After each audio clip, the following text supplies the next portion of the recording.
say something before the video is over is that I do have merch. If you want to go check that out, it's always going to be in the link in the description below. And I do want to let you guys know, if I haven't already hit 1,000 subscribers, I'm hoping to hit that goal. If I already did, then I'm hoping to get 100k, 100 subscribers, 100,000 subscribers, if you are willing to help me out by hitting the subscribe button so you can be part of the fam. And here is the video.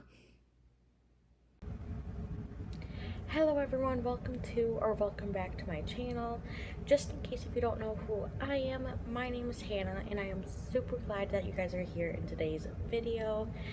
I'm going to be sharing about 6 to 7 videos in this video for you guys on TikTok with some people's paranormal experiences.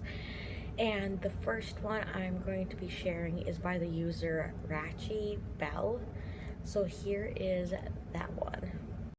I just remembered one of the scariest paranormal experiences I've ever had, and I wanted to come on here and tell it before I forget and it gets buried in my mind again.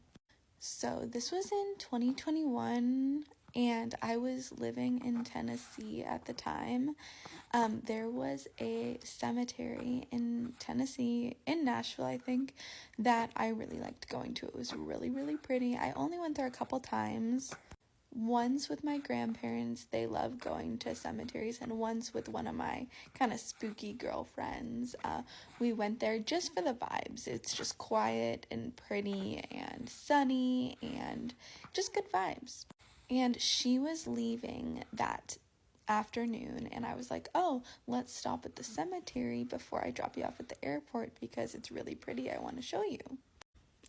So we went and got ice cream, and then we went to the cemetery, and we literally just walked around. We sat on a bench. I think we took some pictures together because it was just really pretty out that day.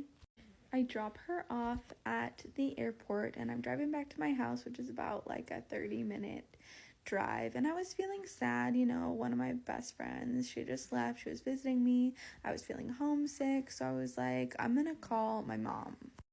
So I call my mom, and you know the voicemail, the automatic voicemail, it's not the person that you're calling, it's just the one that plays if the person you're calling doesn't have a voicemail set up.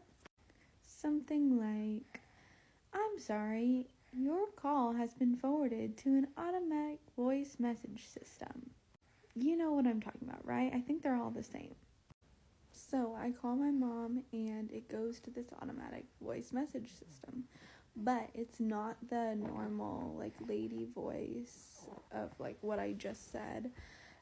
It's like a man's voice, and it's super, super distorted. It's like, your call cannot be it was fucking the creepiest shit I have ever heard. I was like, no way, this is real life. And then I want to say I called again, and either the call failed or the same thing happened. It was one of those two things. Later on, I texted my mom, call me once I was home, and she called me, and I was like, oh, I called you, and got a really weird voicemail. And she was like, oh, I never got a missed call from you. And I was just so freaked out from that. I'm pretty into the paranormal, and I know that one of the main things that the paranormal can influence is electronics. So I feel like that was what was going on there. I don't think anything else happened after that, but I was definitely scared for a couple of days. I was living by myself at the time. But anyways, if anybody can explain that, I'm totally open. But I do think that was paranormal. Let me know if you've had any other experiences like that. I'm super curious to know. So with her story, I thought that was really weird that happened, especially 2 times in a row. Let me know what your guys' thoughts are on that, and if that ever happened to you. The next user is from Renee Mack. So here is that one for you.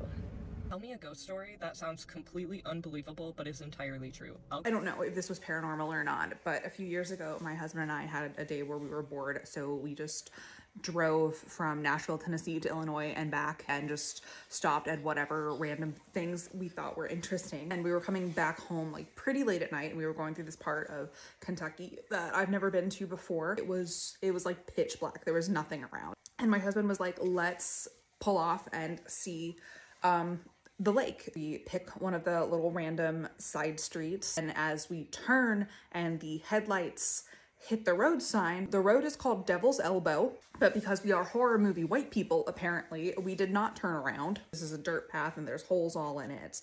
And he's like, if it gets too bad, we'll just turn around. So we go like 10 miles an hour, like the whole way. And we finally get to the end, and I just feel super weird about it. He's like, we'll just get out and we'll take one picture and we'll leave. We get out of the car and I just immediately feel uneasy. There's the water and there's the bridge, and it's, you know, not worth it. In less than a minute, he's like, yeah, we should go. As we go to get back in the car, we see headlights coming down the road towards us. And this is a narrow road. If there's more than one car on it, we are stuck. It's late. There's no one around. We don't have a lot of cell service, and we don't know who this is. So it's a little concerning. Start driving back up Devil's Elbow to the main road when the headlights just stop, and all we can do is drive towards them. We come around this bend in the road, and the car is sitting perpendicular to the road with its headlights facing us. I can't really see it because it has its brights on, but I can see that this car is like falling apart, and it's pretty big. It's like a big SUV or Jeep or something, but there's like huge chunks that have just been taken out of it. It doesn't look like it's been in a wreck. It looks like it's been ripped up. We go around it. Excuse me, sir. We go around it. Nothing happens. And we're like, okay, it's probably fine. And then it turns out on the road behind us. So my husband starts just booking it, trying to get back to the main road as fast as possible. Because again, we don't know who this is. We don't know what their intentions are. But for some reason, they are following us down this road with their brights on. And then suddenly they just cut the lights. If they turned, we would have absolutely still been able to see it. They just turned them off. So now we're freaking out. It's pitch black. We can't see them. We can't tell how fast they're going. So we start like going way faster than we should to get out of this road, hitting every single bump and pothole on the way out. We make it back to the main road, and there's other cars around at this point, so we're feeling better. I turn around to see if they followed us out because there's nowhere else for them to go. Nothing. No one ever turns out of that road. So we're just quiet for a minute, and then my husband says, do you just feel like someone died there? So I Google it because I don't know, but the vibes were off. The first thing that comes up is an article about how bodies were found there like 15 years before that, and then 10 years later more bodies were found. The cops were investigating an abandoned SUV.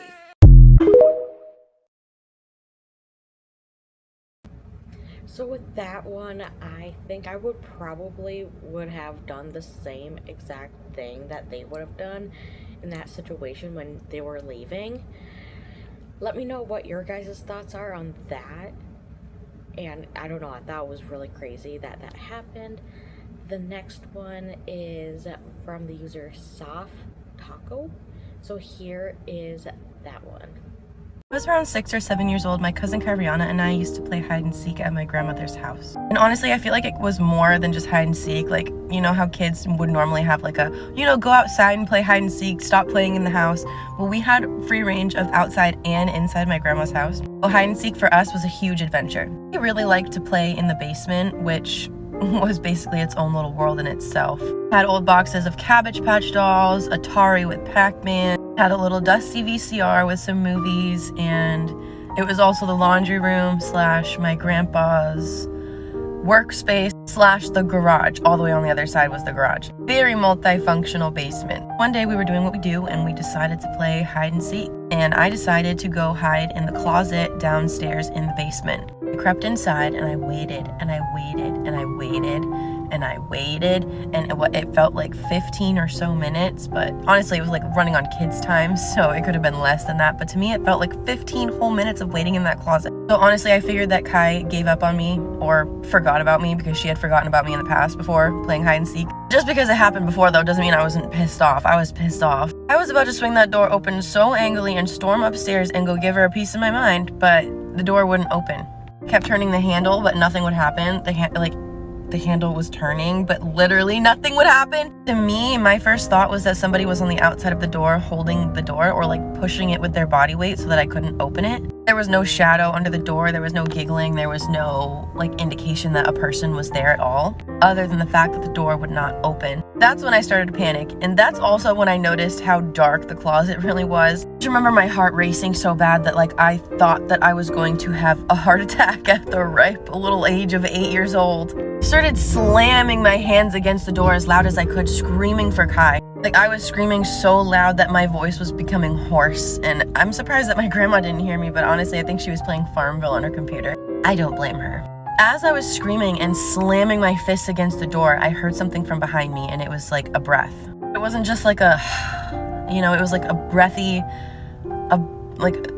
breathy sentence from something or someone from behind me. I heard a voice right behind me say, "Try it now." When I tell you that I lost my mind in there. I screamed so loud that I could barely breathe. I tried the handle again, and just as if nothing had ever been wrong with it, it opened. I tumbled out of the closet. I landed on my butt, and if you think about any kind of like scary movie ever, and like the person is following you and you fall down and you're scrambling, it was like that. So anyways, I pulled myself together and raced upstairs as fast as I could. Ariana was sitting on the couch eating a popsicle, not even fazed. Yeah. I'm crying though. I'm hyperventilating. Full-blown rage, panic, confusion. I started screaming at her about how she locked me downstairs, the voice that I heard in the closet, but her and my grandmother did not believe me. Honestly, just thought that the door got stuck and that I let myself out and everything was fine. I don't know, honestly, it makes me think of my grandfather, because at that point my grandfather had passed away, and like maybe it was him helping me out of the closet. I don't know. I like to think of it as that way because I don't want to think of it as like some demon scary ghost in the basement of my grandma's house. I want to think of it as something nice, because that's not the only experience that I had at my grandma's house. And if you want to hear more things that have happened to me at my grandma's house, please let me know, because there's a lot. She had a haunted doll that I now have possession of, and things have been happening in my house, by the way. Anyways, I don't know, that voice may or may not have been that of my grandfather's deceased spirit. I don't know, but it sure as hell scared the crap out of me. You can best believe I never hid in that closet ever again.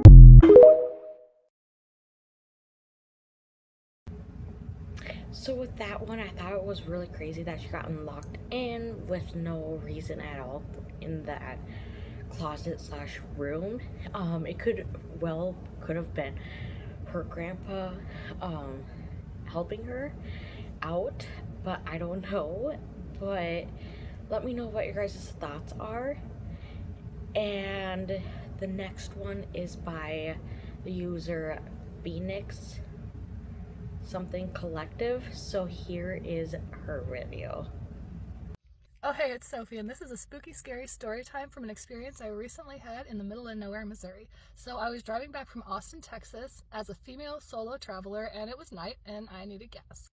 And so my exit was coming up, and it was 9 o'clock, and I'm like, oh, it's perfect, let's get gas before it gets too late. And I'm used to doing things by myself and putting out that big energy, you know, the don't fuck with me energy, that metaphorical big cojones energy, or as my redneck dad would say, cojones.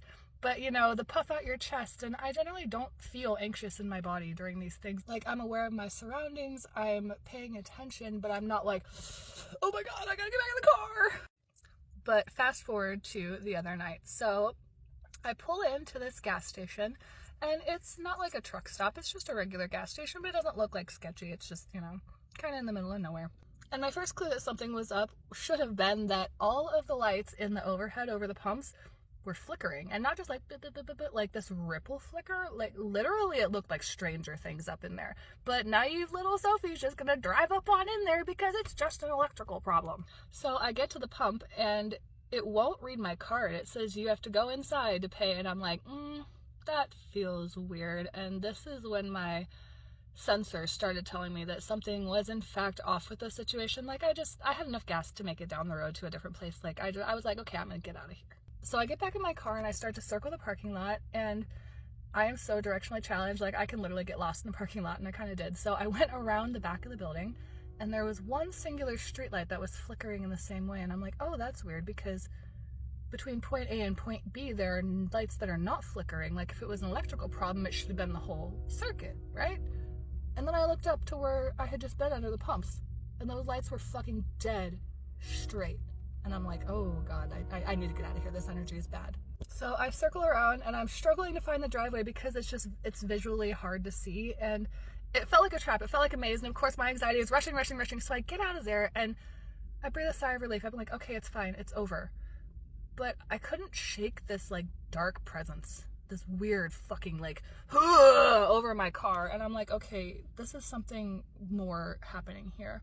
I didn't know if it was hunters. Like anyone who's special like me has probably been warned about hunters, and I'm pretty sure that I decided that they weren't real. But after checking in with a couple people, they don't think this is hunting behavior. I really think this might have been some kind of entity trying to attach to me, and here's why. So immediately when I recognized this foreign energy, I tried to just like, while I'm driving down the road, like down the highway, I just try to like energetically like rip it off and clear the car. And I thought I did a pretty good job, but I just still felt unsettled. And again, not coming from inside, but like an energetic equilibrium, like something was off. So I get to the next gas station, I start pumping my gas, and I look at my door, and my whole car is covered in mist. And right by my driver's side handle, there's a handprint. And it's not my handprint. It's way too small to be my handprint. And it's in a spot and in a place that I would never touch the car door. I will literally show you guys. Okay, so let's take a look at this. And I promise I don't always look like a lizard. So the handprint was right here. And yeah, it's theoretically possible that I could have touched this, but look at how I get out of my car. This is how I get out of my car. I get up and I reach up at shoulder height, and there we go. So I energetically cleared that as well and filled up my car, recentered myself, and thanked my guides, thanked every protector I have, everybody in my multi-dimensional army who walks with me and who keeps me safe and helps tip me off to these things that I can't necessarily see. And if this scares you, I don't necessarily want you to worry. I don't want you to walk away from this going like, oh my God, and like, what if this happens to me? Like, no. The fact is, for the longest time, I had absolutely zero guidance in all of this special magic shit. And I've had a couple mentors help me over the years. Even though I've learned a lot on my own, I actually have had some people help point me in the right direction. And so I want to be that person for you too. So if this story scared the shit out of you, or if you feel lost or alone in your own journey, you have found a home here. You are a phoenix soul, and you have found your collective. So welcome. So with that one, I'm happy that she followed her gut and her surroundings and all that spiel. Let me know what your guys' thoughts are on her video. The next one is from the user Sunny Marie 333. So here is her video. I have another scary story for you. Okay, so this one happened when I was a kid. It's absolutely terrifying.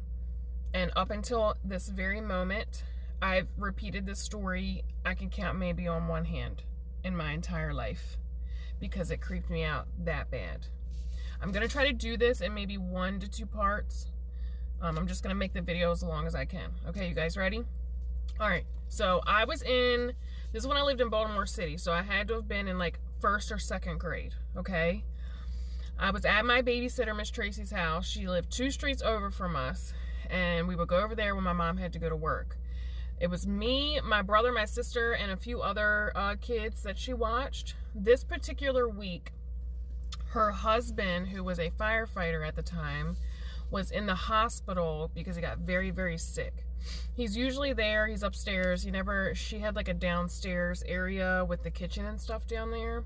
So the kids always stayed downstairs in the basement. We never went upstairs. But for some reason, this week was different. Okay? I'll never forget this. I just want you guys to know this scared the shit out of me, and I don't know if I'm gonna actually say what it was. I might have to just put it in text because I don't even want to repeat it. Okay? My babysitter ordered pizza this day, and sometimes the parents would like pitch in and she would get pizza or whatever. She was waiting for the pizza delivery. Now, like I said, we were in the basement, okay? So in the front of her house, you could go down and look through the basement window to see who was out front. So my babysitter said that she saw someone standing out front. Now, I was young, okay, but I was old enough to know what was going on. And I'm learning now that I've been like way more energetically aware my whole life, and I just didn't know that's what that was, okay? So my babysitter went to go look out the basement window to see if the pizza man was here, because we always use the back door to come in. So sometimes she would have them go to the back door in the yard, in the alley, and come to the back door, because she didn't really go upstairs. She opened the curtain window, and I heard my babysitter let out the biggest scream I've ever heard her make, okay? Now, energetically, it felt terrifying. It felt like she was terrified, okay? Now, I think, now that I'm older, I think Miss Tracy was more in tune with things, because right after that, she called her friend, okay? Now, her friend apparently is more spiritually inclined and can handle spirits of different kinds. I'm just gonna say that. So the babysitter came over, but I remember in the process while we were waiting for the babysitter to get there, I don't know how urgent it felt. So I guess she was just getting herself ready to come and take care of things, okay? So while we're waiting for her to get there, we start hearing like this clashing and all of this stuff upstairs, and there was cats in the house, and my babysitter thought it was the cats upstairs knocking stuff over, right? Now, mind you, her husband is in the hospital. He is not home, okay? So she realizes that there is like plates being thrown upstairs at this point. Very confused. She ran upstairs and she ran back downstairs terrified, okay? Okay, here it goes. Woo! Okay, so the babysitter's friend gets to the house, okay? And she walks in the back door and she goes, "Is that thing in your window what you're talking about?" I got goosebumps right now saying this to y'all. Oh my God. And I'll never forget that lady's face when she said that. I could just feel it. It was like she knew she was coming to help with something, but when she got there, she didn't realize that that's what she was dealing with. And she said to my babysitter, she said, "That thing laughed at me and smiled at me in the window when it saw me walk in here." Mind you, I'm only in like 1st or 2nd grade, okay? I'm the oldest kid here. The oldest one. So I kind of know what's going on, but not really. I'm just trying to pay attention to what the hell the adults are talking about at this point, right? So my babysitter's friend went, "I have to go to my house to get more stuff. I'll be right back." Something in my little child soul told me that don't sound right. While we were waiting for this lady to get back, the slamming around and everything else continued, right? So when she came back, I guess she had done a little bit of research before she came. She told my babysitter that it was the shadow. I'm going to just put the little, okay? I don't even like repeating it, but that's what she said it was. I could feel, every bit of me felt like everything was wrong. It was so bad. Everything was bad. Bad. Like, I'm freaking out as a little kid. I'm terrified. I got like babies in my lap on the ground, and now my babysitter and her friend are freaking out, and nobody's there to help us. Okay? So while we're in the basement, mind you, all the clashing and stuff is going on upstairs while this is all happening. All of it. Like, it didn't get quiet. It actually got angrier, I think, once the babysitter called her friend over there. I think it got worse. Now, her husband being in the hospital this week that this happened is almost like it was intentional to me. And even as a kid, I knew that. Even now as an adult, I definitely know this was all on purpose. All of it. So it starts sometimes, now mind you, this was like close to dinner time. It was starting to get dark. We waited on the pizza and all those things were going on, right? So at this point, some of the kids' parents started to arrive, and I don't think my babysitter was able to like communicate with everybody. Mind you, this is back in the 90s. Okay, let's remember who could have cell phones, who couldn't, beepers, we had pagers, all that kind of stuff. Okay, now, oh my God, I'll never forget this. One of the moms came to pick one of the kids up, and as soon as she opened the door, I heard my babysitter and the other woman scream bloody murder, okay? And then this big dark shadow flew. He was standing behind the kid's mom outside the door. And as soon as she opened the door, he flew. I saw it with my own eyeballs. This like dark shadow flew into the basement and then up the steps and went back upstairs. It went back upstairs. So now I'm like, I'm scared now. And I don't know what to do about this. I'm terrified. I just want my mom to come get me at this point. I don't want to be here anymore. Like, I was so scared, guys, that like I was like shaking and I had to go pee and I didn't want to get up and walk to the bathroom because now I seen that it was downstairs and outside. The bathroom was right before the outside door. You had to like walk past everywhere that thing just was. Okay? So after we saw that, the lady got really, really scared. And at this point, she was like, we're going to have to go and bless the entire house. We have to go bless the entire house. So at this point, my babysitter, the lady that was helping, and then she also had I think it was her sister was staying there at the time.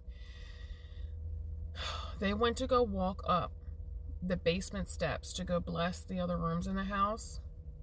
And I watched my babysitter's sister get pushed down the steps.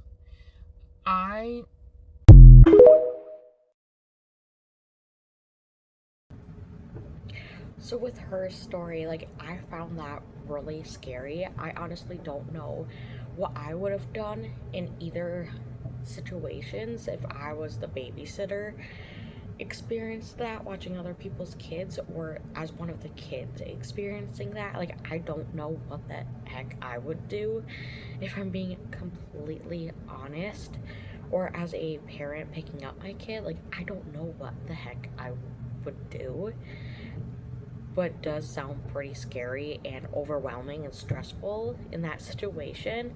Let me know what your guys' thoughts are.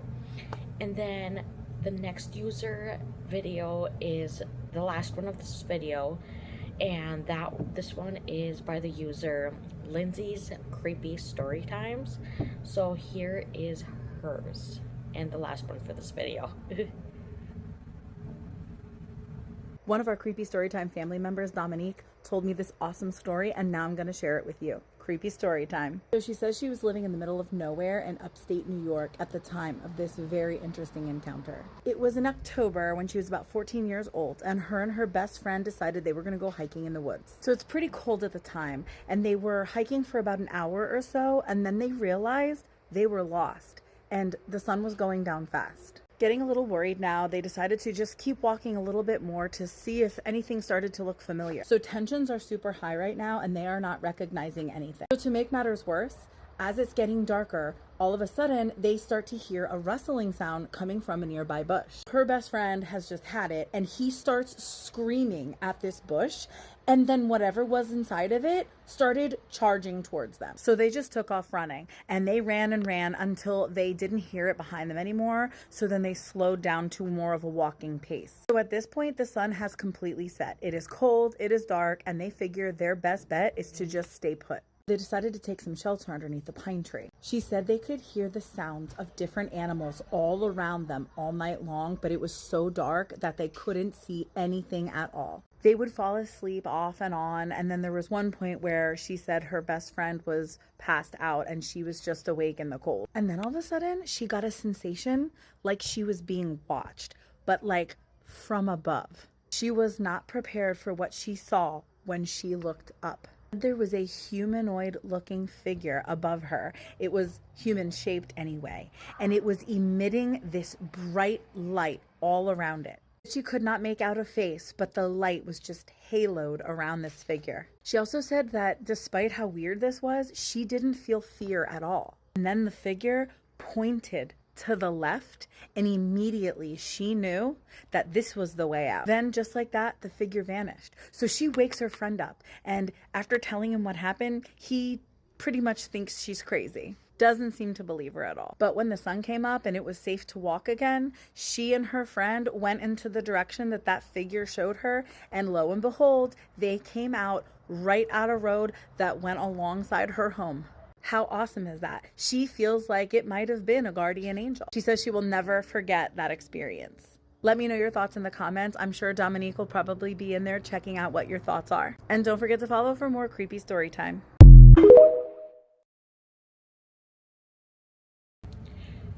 So with her story, I do think a guardian angel was guiding them in the right direction.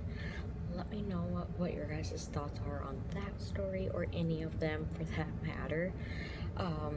But from that being said, I hope you guys liked today's video. If you guys did, let me know, and I will see you guys in the next video. Bye! Thank you for watching, and don't forget to check out the description below. Thanks!